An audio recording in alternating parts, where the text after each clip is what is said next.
Oh, hey, didn't see you there. Thanks for watching my show, Vex Comics, where I talk about comics and other shit like that. My name is Jaguar, and today we're going to talk about Poison Ivy, aka Pamela Isley. And she's always been kind of a fan favorite, whether it's Uma Thurman or the voice of Lake Bell. She's just easy to like, and to me, she kind of gives the same vibes as Mr. Freeze. Like, yeah, bad guy, does bad things, whatever. But the things he's doing is to, like, bring his wife back to life. And will even work with the good guys. You get it. Well, Pamela also works with the good guys every so often, and isn't necessarily into just being bad to be bad. Like, there's a purpose that she feels is a higher purpose than the humans that she's attacking in lieu of her goal. But it still comes off. It's like antihero, well, maybe a little worse, but well, whatever. So how do we go from little Pamela Isley to Poison Ivy? Well, somewhere in Gotham, we have an abusive dad and a mom that's just trying to be a buffer between the dad and Pamela. So anyways, Pamela, she was born with a skin condition where she can't really be out in the direct sunlight. And to fix this, she got basically medical suntan lotion, and that would pretty much solve the problem. But her dad was like, nah, forget all that, no outside. So she would be trapped inside her whole time that the dad was home, basically. So when the dad would leave, her mom would let her play outside, and in return, the dad would find out, and then the dad would beat the mom, and so and so, and then the mom would go outside to garden and to kind of brush it off. That's how she kind of was coping with everything. And it's not like they could make Pamela come inside, and the mom's already getting abused for letting her out, so the abuse has already happened. She's gonna let her stay outside and then go out to garden and watch Pamela.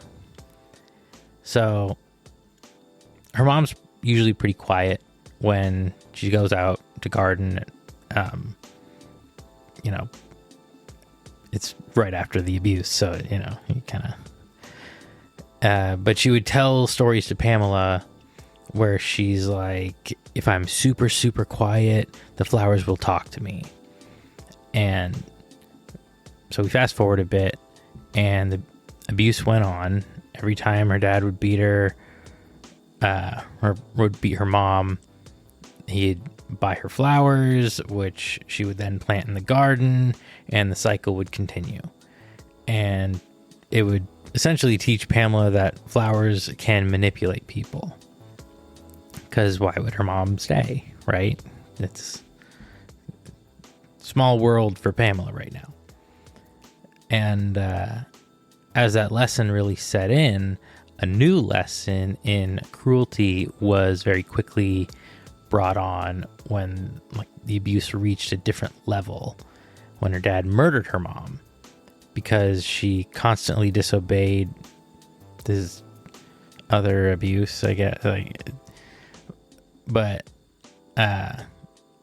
he eventually buried her under her garden. So it was this whole cycle of, So the dad gets arrested anyways. Put in prison, and Pamela is sent to a relative, which seems like it was fine. Nothing crazy happened and just grew up. There's not really any information on after that point. But she learned more about plants and got good grades. She was always a good student and went to college. Great story. Success, we close the book, easy peasy, right? But we basically pretty much only close the book on the good Pamela. Because now in college, she started learning about all these really cool plants and all their crazy effects. And was like, whoa, these would make some crazy drugs. But didn't really know exactly how it would affect people. Because it's like unprecedented like mixtures of things. So it doesn't really know if it's dangerous, doesn't know how it affects everybody the same, or so how else would she find out how it does? Easy. College kid human trials. Simple, right? So she'd start making batches of specialty drugs and just hand out free drugs to college kids. couldn't be easier. Eventually she graduated with like top marks and everything. She did drug some teachers, but who knows? She might also just get good grades. I mean, but for the first time, she is now like her own person, an adult, not in school anymore. And so she decides she's going to visit her dad in prison. And he pretty much decided to just sit there silently and stare at her from across the table. Eventually, Pamela was finished with just being stared at, got up, kissed him on the lips to say goodbye, and the next morning he died from an untraceable toxin. Just like tying up loose ends, I guess.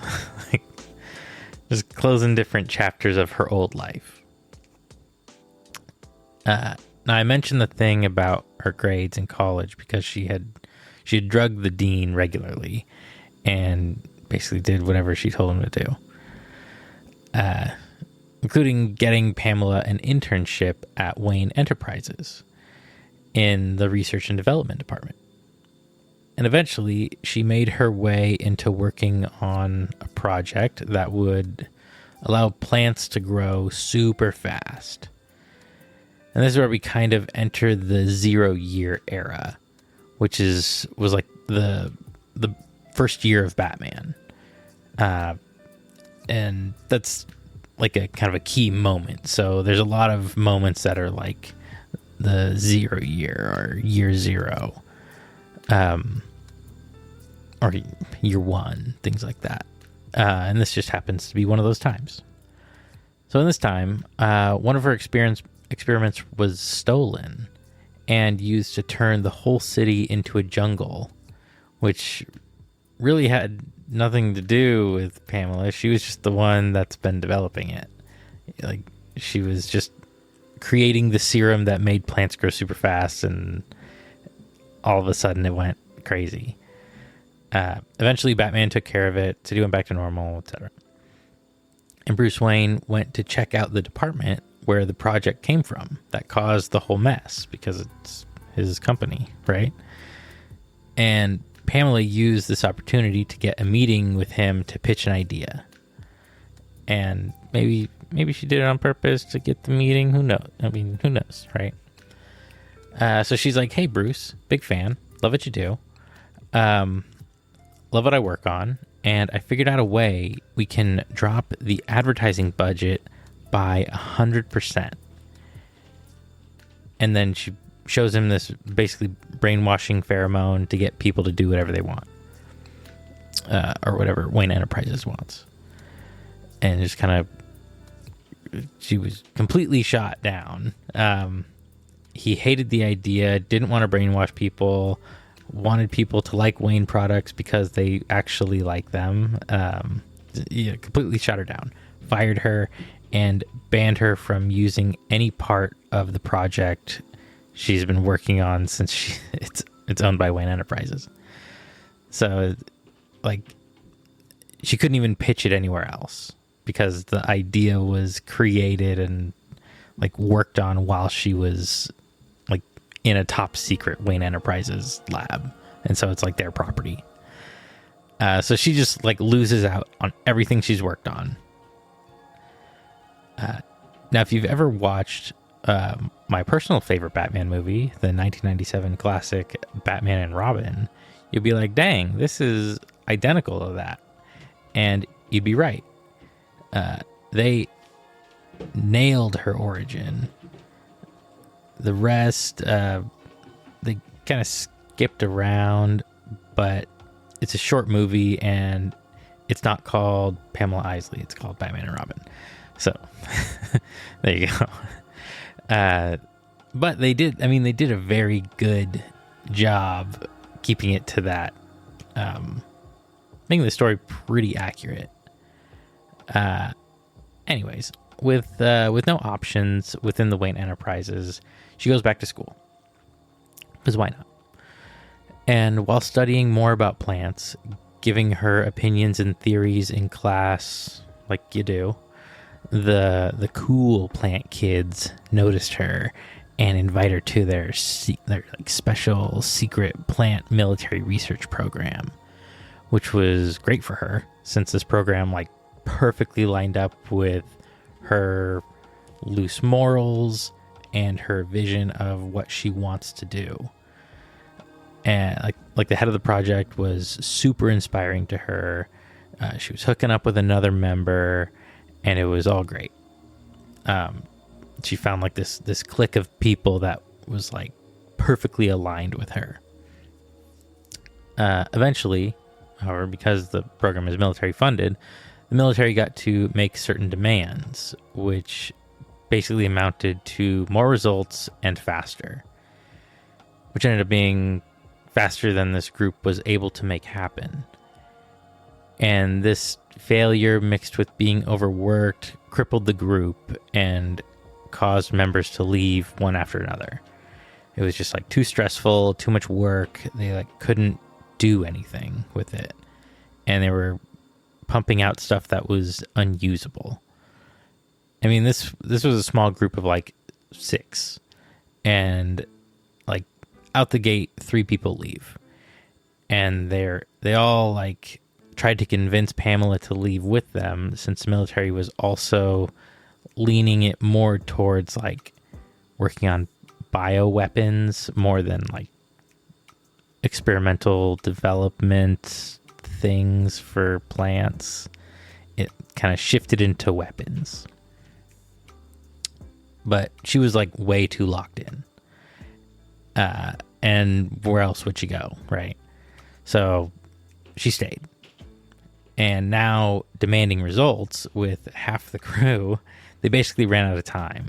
And they had to take the testing into their own hands. Because that was really the kind of hang up for them, is they could develop everything, but they would have to test everything to know if it worked.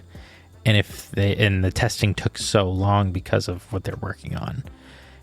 And they just decide, I don't know if it was from the confidence in their project or the pressure from the military, but ultimately the head of the project and Pamela decided to experiment on themselves with this project, which immediately went awry. Like, it's immediately bad. Pamela went into a coma. The head of the project ran away and like just disappeared. The project falls apart and it's covered up. Eventually, Pamela wakes up like months later, and this wasn't just a normal wake up. She was completely changed because of the experiment, obviously. Her blood was replaced with chlorophyll. Her sweat turned into poison and kind of got pheromone powers, which was kind of the creation of poison ivy. Because Pamela Isley's life was essentially over. Now, she would go back and forth with Batman throughout the years. She'd use her pheromone powers on Batman. He'd overcome it. She'd get frustrated and improve her powers and repeat until she was able to like extremely comfortably control plant life, which ultimately landed her in Arkham, where she meets Harley Quinn. And they become really good friends. And even eventually falling in love, which went great since it's really difficult to trust villains, and they were able to trust each other 100%. So, amazing partnership. I mean, Poison Ivy could forcibly make sure she trusted everybody, and Harley knew that. So it was a good deal. That is until Harley was taken by Amanda Waller and was put into the Suicide Squad or Task Force X, whatever you want to call it at the time. But by this point, Poison Ivy had done her rounds in like the heroes versus villains, attempted to completely eradicate humans since that was the only way she could see the Earth and all the plants on it surviving long term. And as basically a plant herself, all she sees is humans destroying forests and the environment as a whole, which, like, you know, so that's kind of the guide for it. Like, she's a plant, she sees all the plants, humans kill plants, so if there's no humans, then the plants can live in peace. Because the plants aren't out to kill anybody, where the humans are. So the humans are the bad guys. Easy math. But she's kind of seeing more bad guys ruining the environment than good guys. I mean, like, bad guys bomb stuff and use chemicals and just lower moral distribution. I mean, a bad guy is going to drop toxic chemicals into the water supply where a good guy isn't, right? So she's kind of at this crossroads of good and evil, which led her to actually helping out the good guys from time to time. And they realize what she's doing and why, and like understand that it's genuine. Like, she's not doing she's not like trying to like rob a bank, you know? She fully believes her reasons are good, and it's hard to argue with her position. So we have Black Canary, another hero. She decides to extend the olive branch and invite Poison Ivy to join the Birds of Prey. And this is like a superhero girl group of Black Canary, Starling, Katana, and now Poison Ivy. And they would go around and do like the Teen Titan thing, you know, like a small gang of heroes fighting bad guys in the city. Granted, Starling and Katana were not exactly stoked to have Ivy in the group, considering her entire past, you know? But over time, she gained their trust, even helping fight against the Court of Owls, which was kind of a big deal. She like even sacrificed herself to defeat a Talon, which, I mean, she survived, but it was a kind of a big trust moment. So now Poison Ivy made a deal with Black Canary, since they definitely had more trust than the other members of the group. But the deal was basically if Ivy got seriously injured, Black Canary would bring her back to the Amazon basin because she'll be able to heal there. And in her sacrifice against the Court of Owls, she wasn't necessarily dead, but she was pretty badly injured. And that meant it was time for Canary to make good on her deal. So the other Birds of Prey bring Ivy to the Amazon, get her healed up, but then they get attacked by a plant, or plant monsters, really,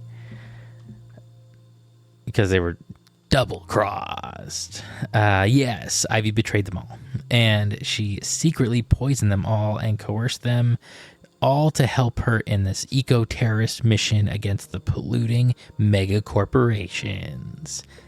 tricked. You got tricked, dork. And eventually, Batman cured the poisoning, which let Katana regain her senses. And she decided that she was real butthurt by this double cross and attempts to kill Ivy. Which it's something she's wanted to do for a while. Let's be honest. She didn't trust her. She doesn't like her. She's been waiting to do it. But Ivy was like, "Hey, if you kill me, then the human race will all die from this virus that's being pumped out from this mission she had them all work on this whole time." And just like it was just like a little extra thing on top of the whole like pissed sandwich that Katana was at Poison Ivy. And even knowing this, Katana decides to just stab her in the back and kill her anyways. She's like, "I don't give a shit anymore. Like, you've like super betrayed me."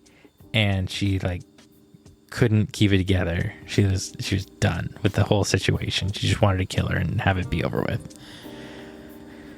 So she stabs her in the back and ultimately gets kicked off the birds of prey for essentially dooming the human race. And of course, this didn't happen, but we continue on. Earth is saved. Ivy recovers because it wasn't a fatal hit in the back. Time passes. And we arrive to the Arkham War, where the crime syndicate from Earth 3 traveled to Earth 1 and took over the world after seemingly killing the Justice League. And with Batman out of the picture, the villains took over Gotham, each villain claiming their own section, Poison Ivy being one of those villains. Eventually, Bane returned to Gotham with his own army from prison to claim Gotham for himself. It was like the Arkham crew versus the Blackgate prison crew. And like a mental hospital versus a prison. And so Scarecrow created a resistance of the asylum members to fight against Bane. And this is the Arkham War. Ivy was actually a pretty big part of this war because she was able to easily create this serum called Venom, which is what Bane used as like a steroid to get super strength. And more than that, Ivy was not on Bane's side. So she was giving a new enhanced Venom to their Arkham army to fight against Bane. Like she's just always provided this Venom to Bane, and now he's like newly not on their side. So he still has a bunch of Venom, and it just helped because she knew what Bane was taking and was like, "Oh, well, I just crank up the version that we have, and our people will be stronger than Bane. Easy, done." But they lose. Bane wins.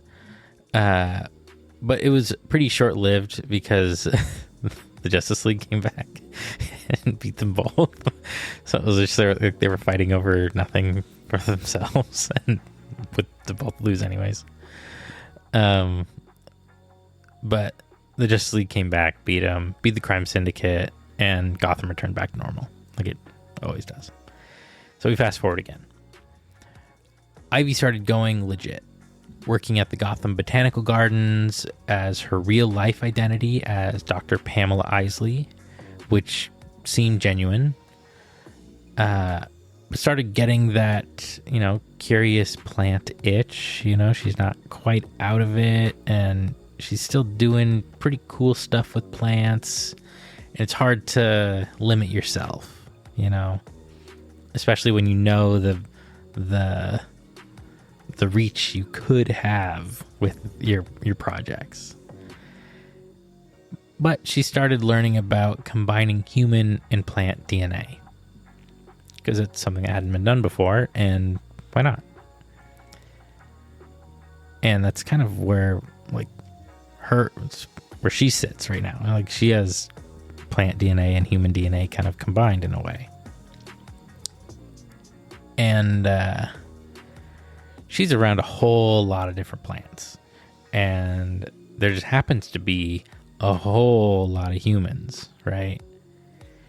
So we barely fast forward, and she's succeeded in merging human and plant DNA. You know, a lot of humans, a lot of plants. You just need some time, and that's it. And she started growing human-plant hybrids that she called sporelings. And these were like essentially her children. She named them Rose and Hazel, but she started getting suspicious that, like, other people were onto her, because you can't do that, right? so she decided to go and take all of her research and bail. But when she got to the botanical gardens to pack it all up and leave, she found out that someone stole her research and made their own sporelings. Like, someone broke in, looked at all of her stuff, and did their own, like, copycat project. But it was pretty easy for Ivy to track it down at this point. I mean, she's like plant villain extraordinaire. So she found it, found the sporling, rescued her, named her Thorn, and now she's got the 3 sporelings. All the people involved and around the research were killed.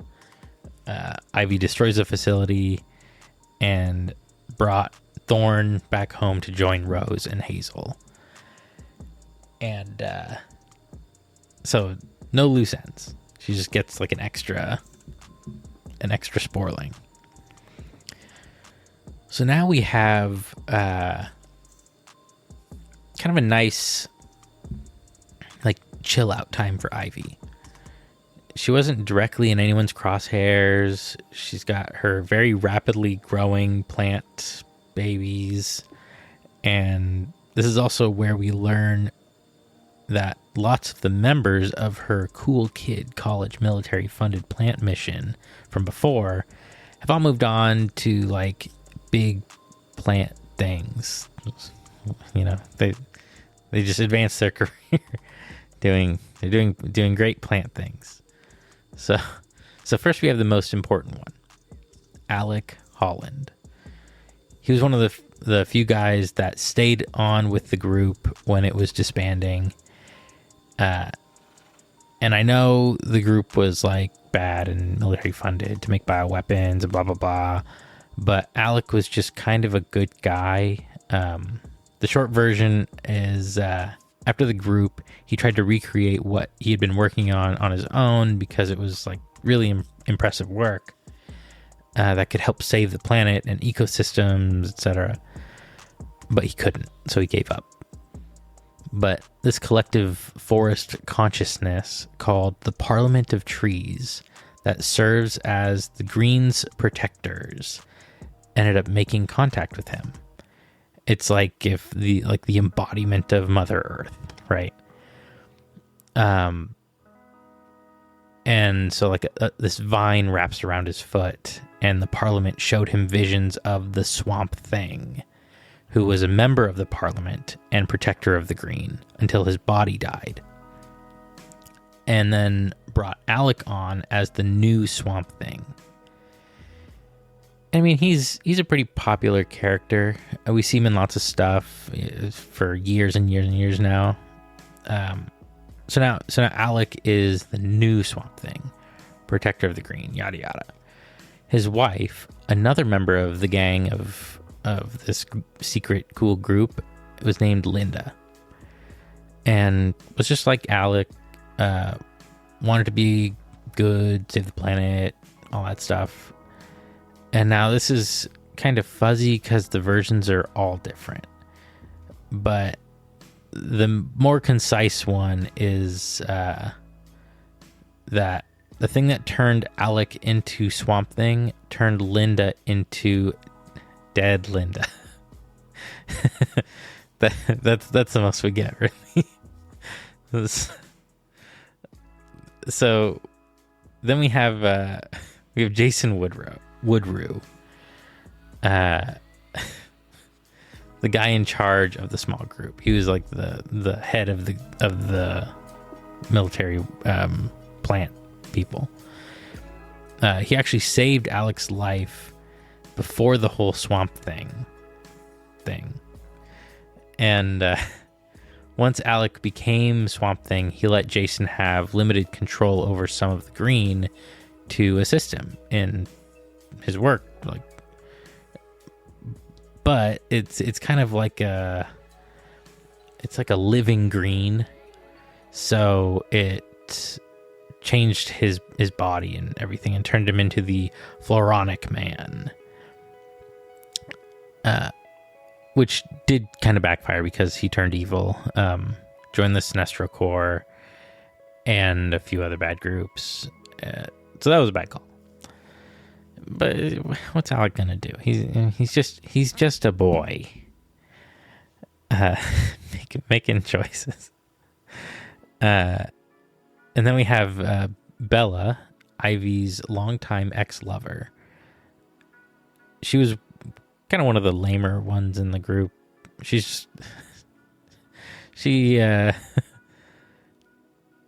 is doing like her own villainy stuff, but she's just called the Gardener because her last name was Garten. But she doesn't really ever do anything. She just she falls off. And then our last member of the group is Philip.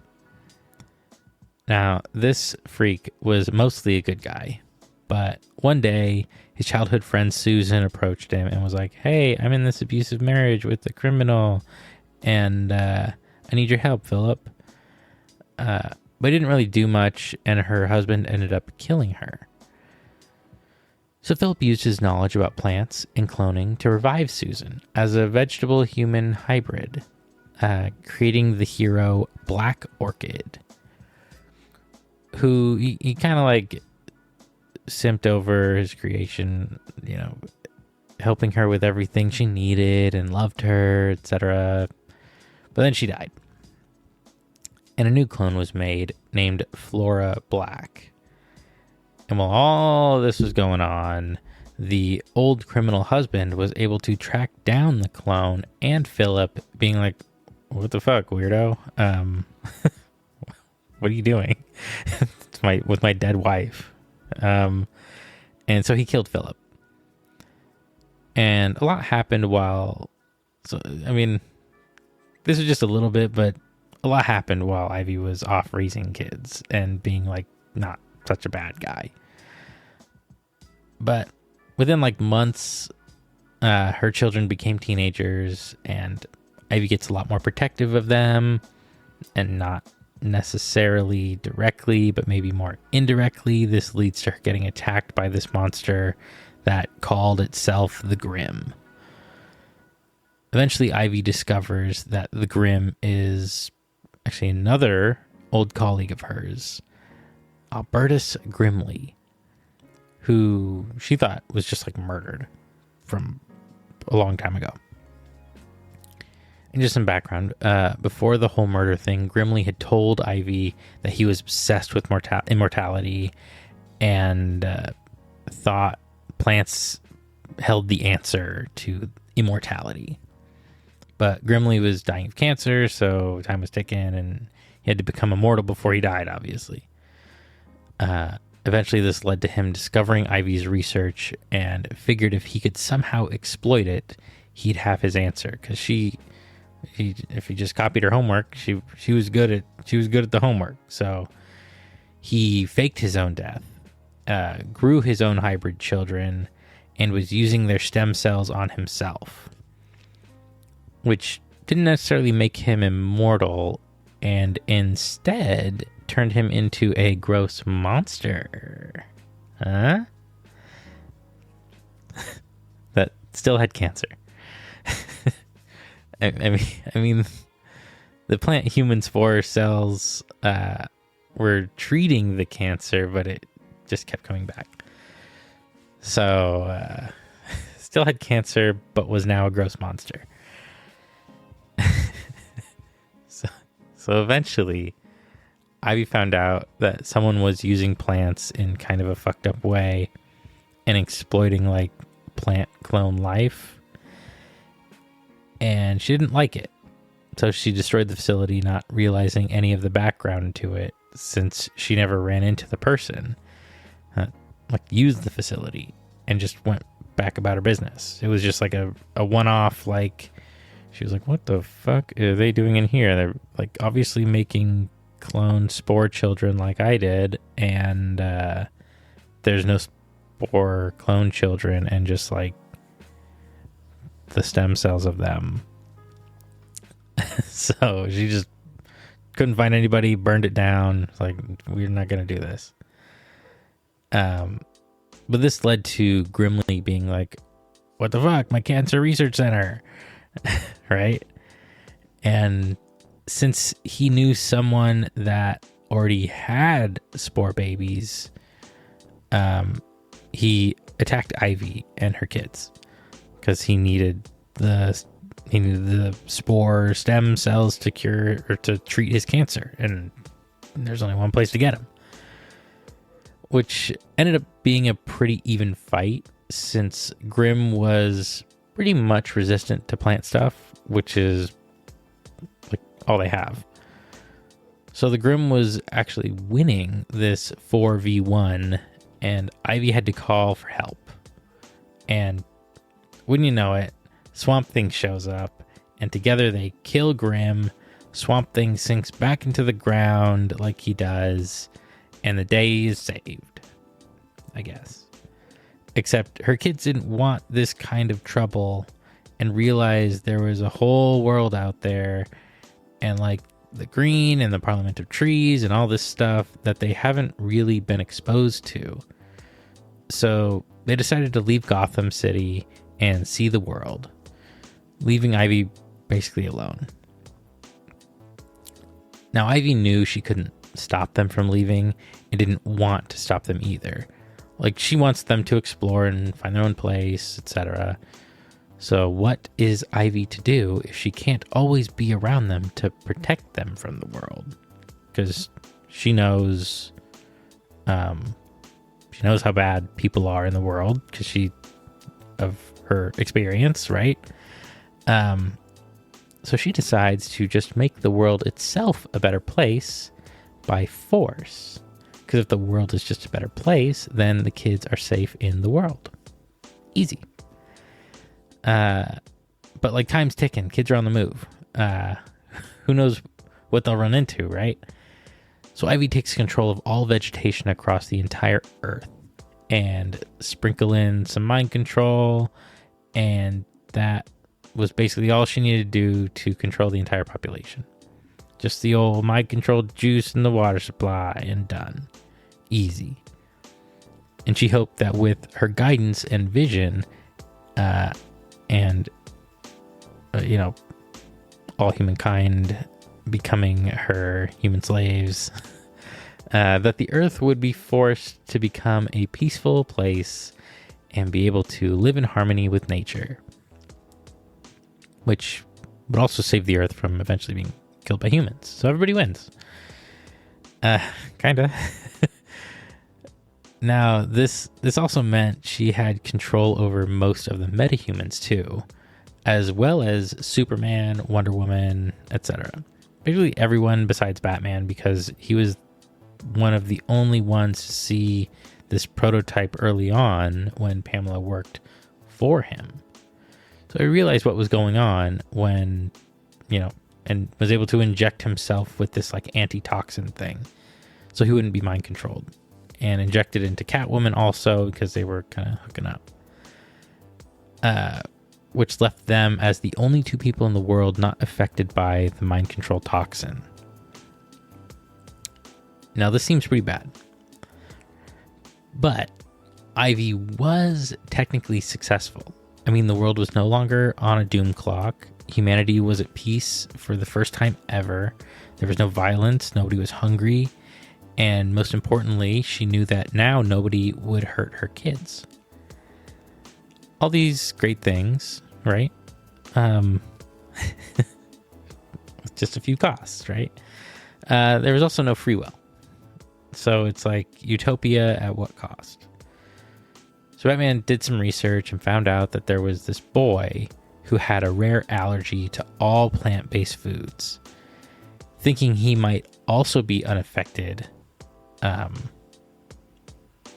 he decided to kind of go and check it out. You know, he's sneaking around and was like, oh man, I know there's this, like, from my research lab, I can tell that I know there's a kid with this, like, rare allergy.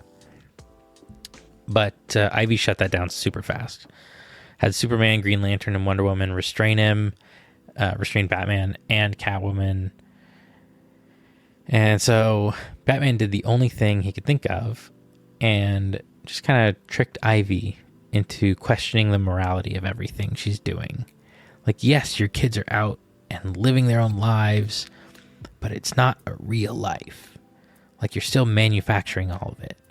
And they might as well have just stayed with you at this point. Which really pissed her off and forced Superman to punch Batman, killing him. So Batman's dead. But realizing she killed one of the only people that she could talk to that has independent thought kind of freaked her out. And pulled all of her slave resources of doctors, wizards, surgeons, superpower people, all of that, and brought him back to life. And had this kind of genuine moment with Catwoman as the last surviving free human. I think it's because she didn't really like Catwoman, and she was like, shit, now I'm stuck with just her. Like, ooh, we gotta get this Batman guy back. But she was like really opening up to Catwoman about regretting killing a bunch of humans during the most recent like big baddie war of jokes and riddles, and just all that like regret arc. I mean, her mission is still the same, like save the planet and humanity, but maybe just not by any means necessary now. So Batman eventually wakes up in the hospital under the care of Harley Quinn, the doctor, which has got to be like, oh, shit, now what? But it seems like Harley was also under the mind control thing, but maybe just like a little less. Could be because Ivy like genuinely loved Harley, so she didn't use like as much juice on her or something, or mixed with Harley already being a little brain broken. Either way, Batman was able to get Harley to snap out of it because she wasn't like as mind controlled as the other people, and he had Harley go and talk to Ivy, who was still like in a crisis, like a regret crisis. And Batman and Harley explained to Ivy that it was actually the Riddler that killed the people that she thought she did, and that she was just blamed for it. So Ivy stopped feeling like she's killing everyone during the last war thing. I didn't really cover it, but I've covered it before on a different thing. I think during the Doomsday Clock thing. But it was kind of a big deal for her because it kind of like goes against her whole mission that she's trying to do to like save everything. But they talk her into restoring free will and putting an end to the peaceful utopia. And as time went on, Ivy eventually checked into the Justice League mental health facility called Sanctuary.